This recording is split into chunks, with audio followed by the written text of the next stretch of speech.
New Thought Media Network. We are a global broadcast network of positive music, media, and entertainment, inspiring humanity's evolution along the journey of enlightenment and creating a world of love, peace, empowerment, and prosperity for all. New Thought Media Network. Positively inspiring.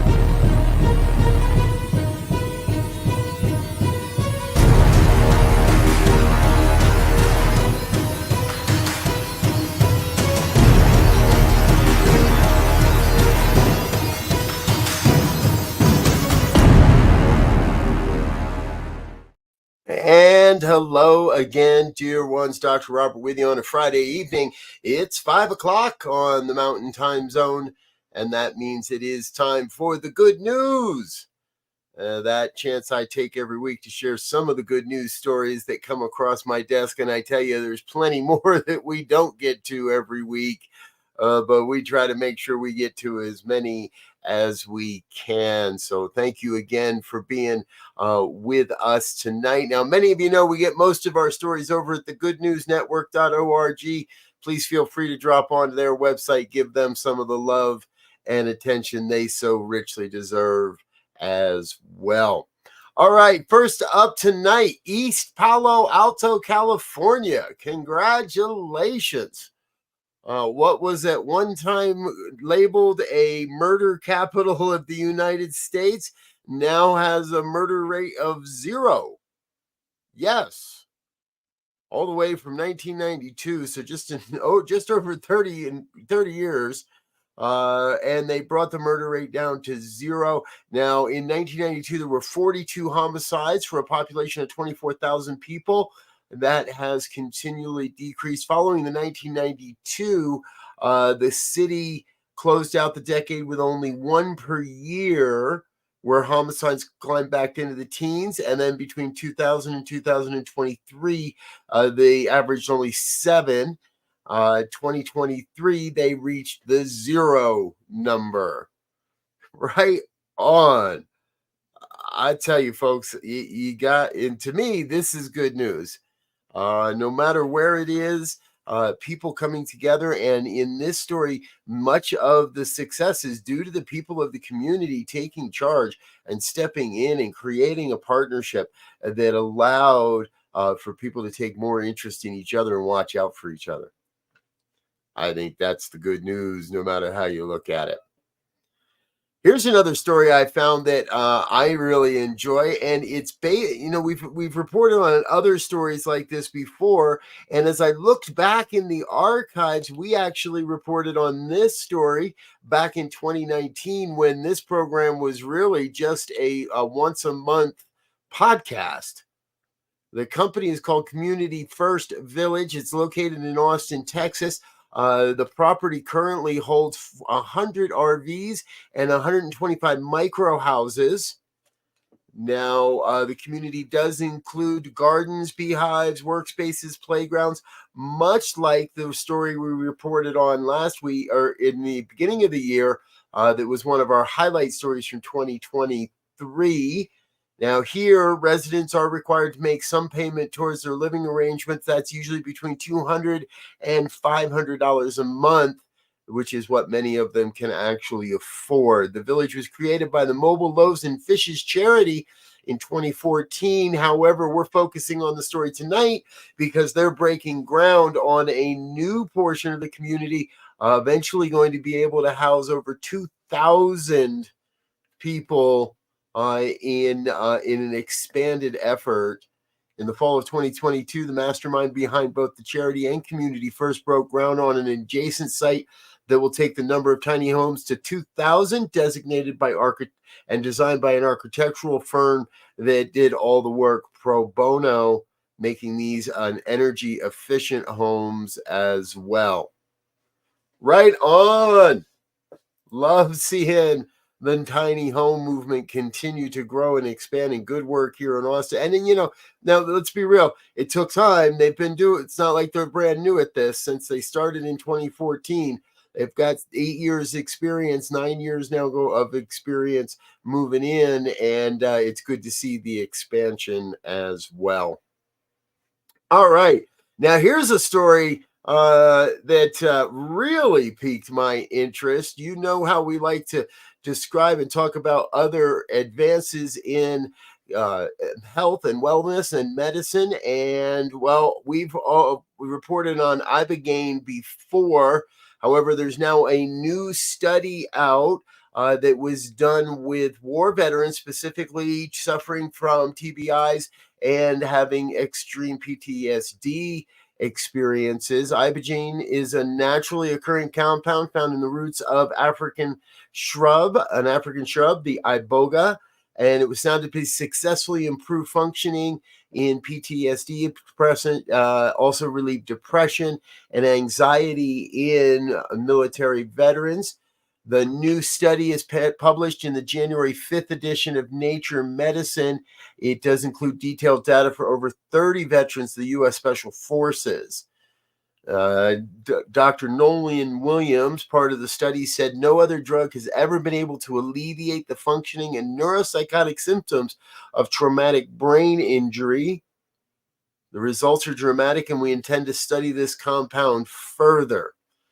Folks, we've talked about that on this program before as well, that the expansion and the understanding of psychedelic plants across the planet is imperative and important to what we're doing as far as mental health issues and other health-related issues. It's not just magic mushrooms. It's all across the planet in various forms. The psychedelic drugs deserve our attention and deserve our research as well. All right, let's keep going tonight because here's another one that I think is really cool. We like to talk about technology. Well, two young men from India, rather than taking their software and programming skills, they had the degrees they had just earned into the tech sector, decided they wanted to help to alleviate animal trafficking and poaching in India. Now, they believe they're the first to bring this level of digitization into wildlife conservation. Go ahead, say that 5 times fast. But what they're doing is allowing courts to more rapidly process wildlife infractions and crimes to create a database that allows for more tracking of the criminals they've set themselves. It also it sets up a system whereby they can anticipate where animals will be and where they will migrate to help eradicate and reach these areas prior to the animals, so they could scare away the poachers before the animals even find their way there. Pretty interesting stuff. And it's all because a couple of young men decided they'd rather help the planet more than make money. And, we talk about that here an awful lot as well. In a world that works for all, we have an awful lot of a great responsibility. There we go. I'm going to find it yet. We have a great responsibility to make sure we're using our newfound technologies to better the planet and to help with bettering the planet. All right, we're going to take a quick break, let a couple of our sponsors say hello, and I'm going to try and find my tongue, but don't go away. We'll be back with more good news after these messages. Stay tuned.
And we're back with more of the good news on a Friday night here on the New Thought Media Network. Thanks so much for being with us, folks.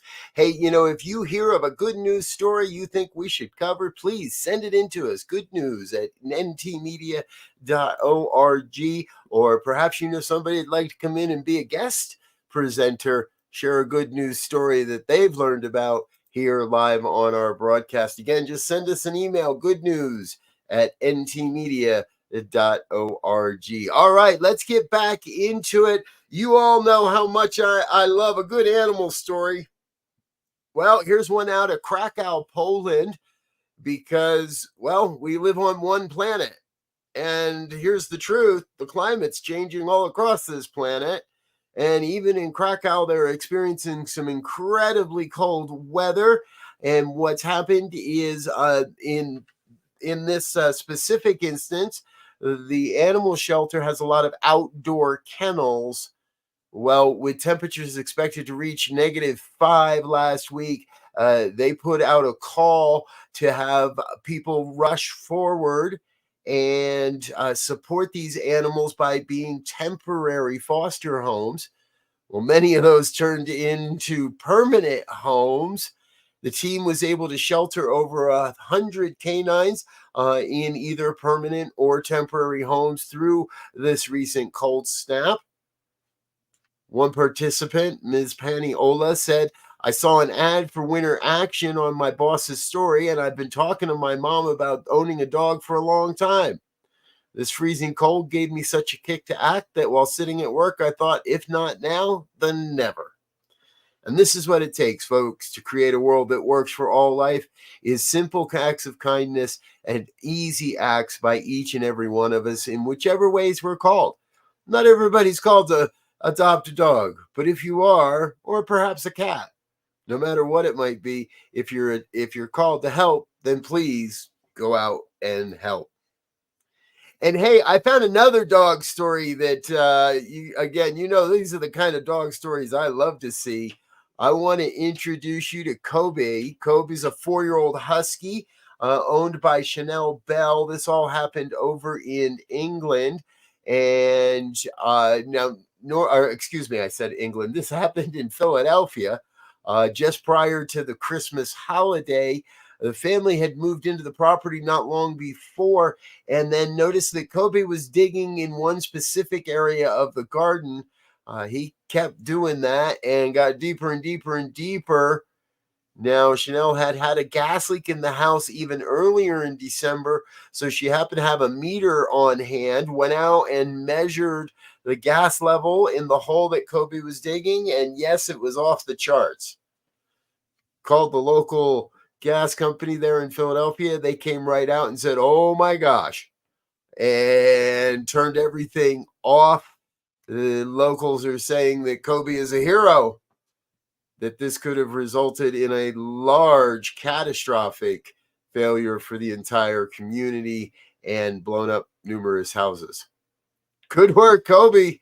We got to love that you're it's just the way it is, folks. The ability of our canine friends to their sense of smell will outlive ours and just works in amazing ways to keep humans safe. They love us more than we love them, that's for sure. Let's make that a little more balanced, shall we? Pick out a canine. All right. I'm obviously on. I got to be careful or I'm going to end up adopting a new puppy dog, and we've already got 2, and that's enough.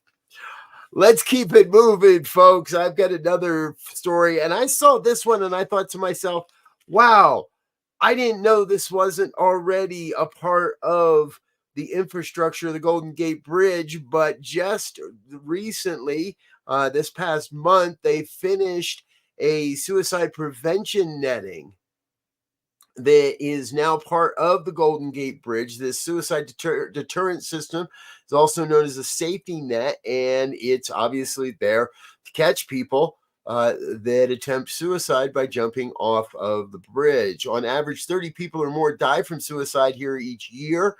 Hundreds more are stopped from harming themselves through the efforts of the Golden Gate Bridge District Patrol, California Highway Patrol, other law enforcement, and citizen interventions. This physical barrier is said as a necessity to stop the tragedy of suicide from the bridge. Engineers designed the net to minimize the impact to the bridge's views and appearances. It's also designed to minimize interference with the daily operations and maintenance of the bridge. You have to look carefully to see the gray steel net design, and from a distance, it is almost invisible. Now, it is about 20 feet below the sidewalk, so while it will minimize the impact, it's not going to take away the pain. They say that you will still get hurt. And that is a necessary part of the project because a 1978 study at the Golden Gate Bridge showed that 90% of those that were stopped from jumping did not later complete suicide or even attempt suicide by violent means. This is all part of the Harvard School of Public Health article reviewing numerous studies showing more broadly that 9 out of 10 people who attempt suicide and survive will not go on to die by suicide at a later date. This is good news. Folks, if you or anyone you know is having suicidal thoughts or ideations, need help with suicide, please call the suicide hotline. It is now a 3-digit number, 988. That's it. 988 will connect you directly to the suicide hotline in the United States. Again, if you or anyone you know is having any concerns with the issue of suicide, please call 988 and connect with the suicide hotline. All right, we need to take another quick break, say thank you to some of our sponsors and organizational donors, but we're going to be back with more good news stories after this, including this week's Hero of the Week. I'll give you a sneak peek. It's more than one again this week, folks. We got a great third segment coming up for you. Stay tuned. We'll be back right after this.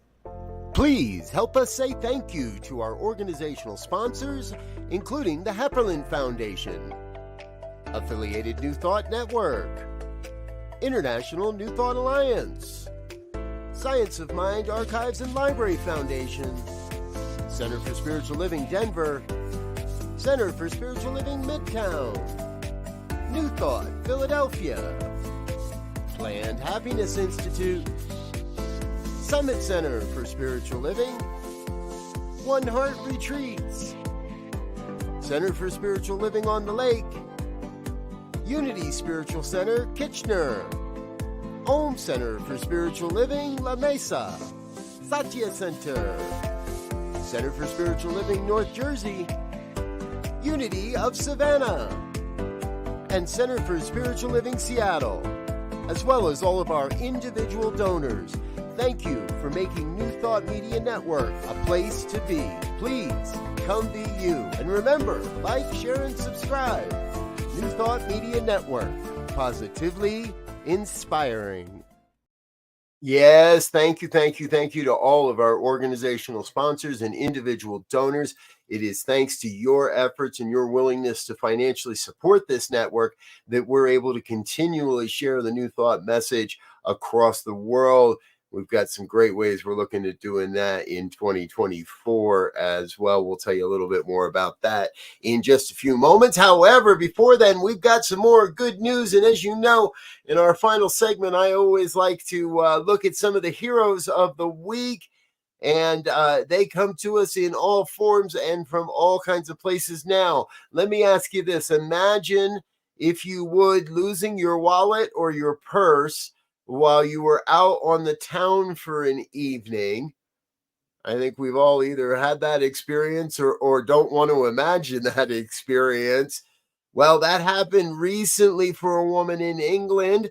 However, the man who found her belongings was able to return them. Giorgio Girelli was literally crying on the Ring doorbell video camera as a man attempted to return her purse that he had found on a night out. Now, you all, if you don't know how a Ring camera works, she was able to answer the call even though she was at her girlfriend's house and was not at her own home, but was able to answer the call and had a fabulous conversation with the man, continuously trying to get his information so she could send him a reward. But the man would have nothing to do with it. He said he's a fireman and that's his job. He's not going to take money for just being a nice guy. He also remarked that he had an ex-girlfriend that had happened to, and he understood the anxiety and the concern. If you'd like to watch the video, head on over to the Good News network.org. You can find this story and more, and catch the video conversation between Georgia and our firefighter. He was unnamed in the video. But again, folks, I just love these stories because we have to be willing to do not just the right thing, but the thing that we know is supportive. This gentleman could have just as easily dropped that wallet, that person, in a mailbox somewhere, or taken it to a local police station and left it for somebody else to deal with. He didn't.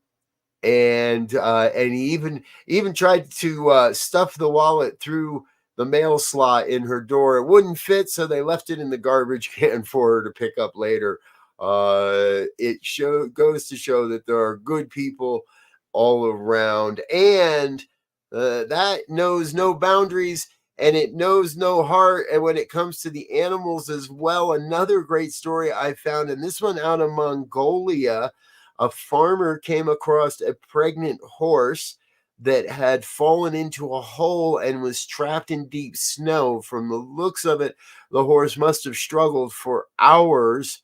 The farmer did say the horse looked lifeless, and at first he didn't think she would have the strength to make it.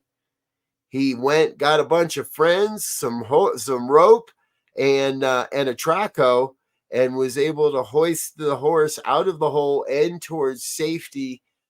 The Good Samaritans reportedly said that before the horse wandered away from the scene, it looked back at them and gave them a gesture which seemed like an expression of gratitude. And that was that. Again, you can catch more of these videos and more of these stories over on the Good News Network. .org. All right, I told you it was a hard decision again this week, folks, to figure out who our hero of the week would be, because I found two great stories that tell us who the hero of the week is going to be. However, before we do that, I want to introduce you to Reverend Pastor Michael Mangus, who is the host of our 6 o'clock program here on Friday nights. He does the Fireside Chat, and he just happens to be in studio tonight. So, Reverend Michael, tell us a little bit what we might experience on the Fireside Chat tonight. Well, tonight we're having a repeat performance of last week. People really, they said that they missed on the prayer time, our annual bowl burning, where we go ahead and we let go of the past year by burning paper or ripping it up. So that ceremony tonight, and we'll let you enjoy that again. So to clear out 2023, to welcome in 2024, that's a great ceremony. So that's tonight on your New Thought Media Network. All righty. We'll look forward to that. Thank you for dropping in tonight, Reverend Michael. All right, here it is, folks. As we promise each and every week, the hero of the week.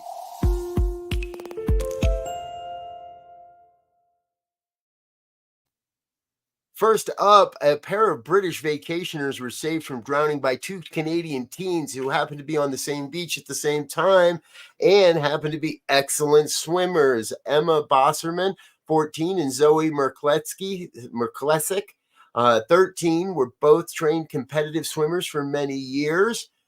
This all happened in Barbados a couple weeks back. The teens were swimming, noticed some rough surf, and then heard some shouts for help.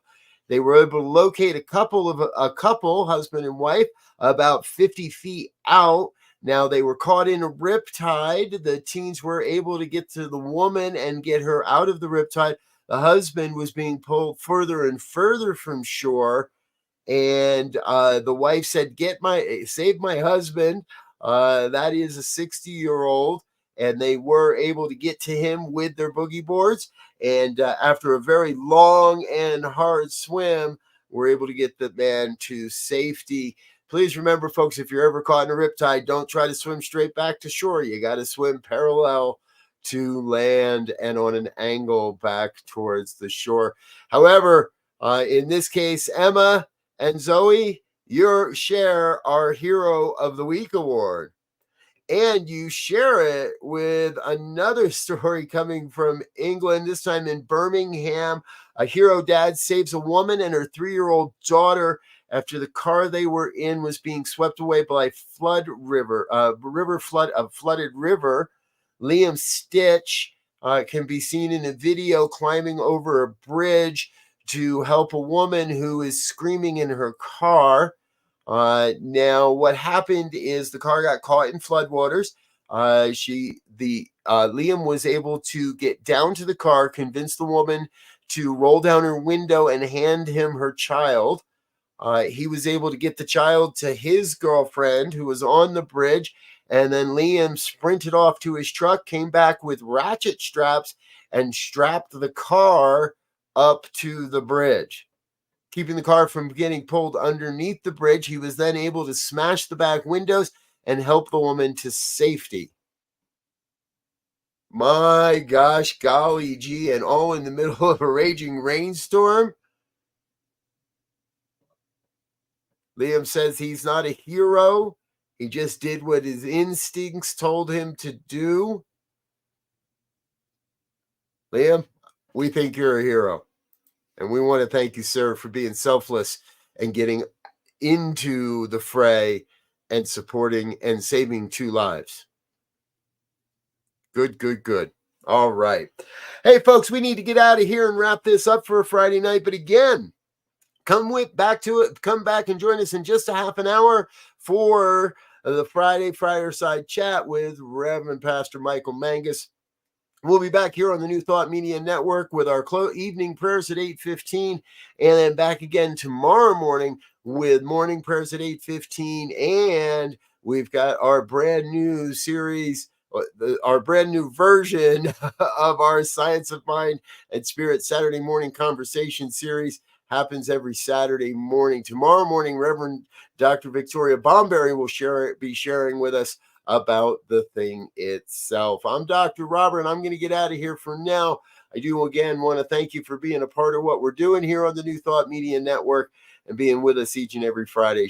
Please like, share, and subscribe. Let your friends and family know what we're doing. Until next time, I want to wish you peace and richest blessings. Bye now.